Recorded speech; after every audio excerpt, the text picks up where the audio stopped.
शेतकऱ्यांच्या आत्महत्या जरी सगळ्यांना सामान्य आणि दुर्दैवानं लोकांना असं वाटायला लागलं की आमच्या सगळ्या पोट भरलेल्या लोकांना की हा नेहमीचाच प्रश्न येतोय आणि का होत आहेत, का थांबत नाहीयेत, यावरून सरकारची भूमिका ही शेतकरी विरोधी भूमिका आहे. त्यामुळे अशा शेतकऱ्यांच्या आपण याला जायचं का?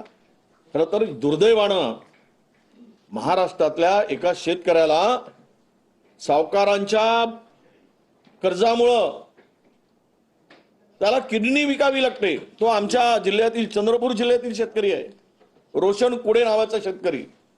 किडनी विकली कंबोडियामध्ये जाऊन. म्हणजे सावकारी पॉश हा शेतकऱ्यांचा रोज गळा आवडतोय आणि हे सावकार या गुर्जीवर बसून महाराष्ट्राच्या त्या सावकाराला प्रोटेक्शन देण्याचं काम सरकार नाही तर सावकार रूप सावकाराचा चेहरा मास्क घालून ही शेतकऱ्यांना लुटण्याचं काम चाललेलं आहे.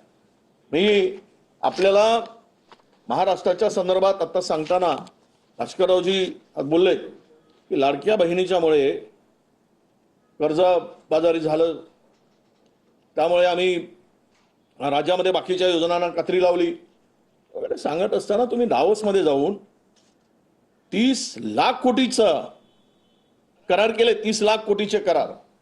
होत्या कंपन्या ज्याची काही ऐपत नाही 2000ची त्याही कंपनीच्या नावानं सगळे इंडियन कंपन्या परदेशात जात आहे. काय तुम्ही गेला तिकडे येऊन काय गुंतवणूक आली याचं जर व्हाईट पेपर आम्ही मागणी करणार होतो या संदर्भातला व्हाईट पेपर काढा म्हणून. कारण काढलंच पाहिजे, महाराष्ट्राच्या पुढे सगळे चित्र पुढे आलं पाहिजे. पण एवढं जर होत असेल तर मग महाराष्ट्रातील या आमच्या लाडक्या बहिणींना 1,500च्या ठिकाणी 3,000 का देत नाही? एवढी मोठी गुंतवणूक येत आहे तर, आणि लाडक्या बहिणीच्या नावाने देताय 1,500 आणि कर्जबाजारी झालंय म्हणून तुमचे मंत्री सांगतात कर्जाच्या विळख्यात महाराष्ट्र सापडलाय म्हणून. हे सगळं जे ढोंग आहे हे ढोंग सगळं आहे यासाठी आहे की महाराष्ट्र हा लुटला जातोय. प्रचंड भ्रष्टाचारामुळे महाराष्ट्र लुटला जातोय.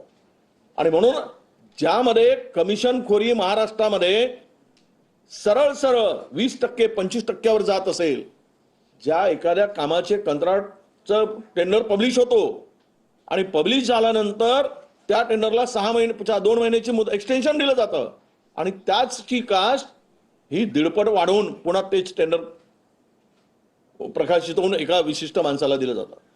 महाराष्ट्रामध्ये तर सर्व कामं मॅनेज करून दिली जात आहेत. कुठल्याही कामामध्ये स्पर्धा होत नाहीये, कॉम्पिटिशन होत नाहीये.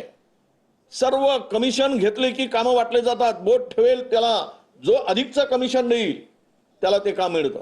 बोली लागलेली आहे महाराष्ट्रामध्ये. बोली जे लिलाव होतो तशा प्रकारची लिलाव चालला. हे काम पाहावं असेल मग तू 15% देतो काय, चल बोल तू किती देतो, 20%, चल 22%, 22% फायनल, तुला काम मिळालं.